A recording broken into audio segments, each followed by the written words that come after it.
Moraš se isto truditi kot pri športih, samo moraš ful lepo izgledati zraven. Pa mi je to ful všeč. Pa mi je všeč disciplina, pa da vsak dan toliko delamo.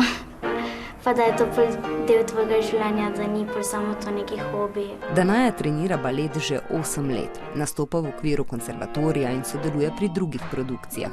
Trenira vsak dan. 1 uro pa pol, če pa imam privatno, pa še tako 4 ure pol vse skup na dan. Življenje dobivam kar dostikrat. Pred klasom si pač delam vaje z nogami, da se mi pol utrdijo, da nisem tak na špicih, ker pol se lahko poškodbe zgodijo. Drugače pa imam kar dosti malo, me mišice bolijo, ampak si pol zrolam. Jaz mislim, da je balet zelo zahteven. V bistvu vsi, ko gledajo balet, se mi zdi, mislijo, da so tako mehki ljudje in tisti, ko so mehki, so glih ful trdi, močni. Tisti pa, ko so bolj trdo plešajo, pa so bolj mehki, če razumete. Pač, ja, moraš biti ful močen za balet, da lahko sploh izgledaš mehko. Zmagala sem na državnem tekmovanju Baltek. Jaz sem plesala etudo, to si ponavadi učiteljica zmisli, sem pa nosila tale tutu.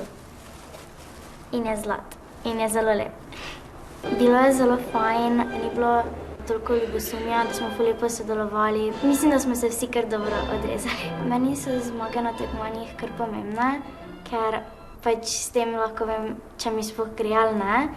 Ful mi je pomembno, ker bi res rada bila tukaj ful dobra, da sem lahko pol še drugje vsaj sem naprej sprejeta.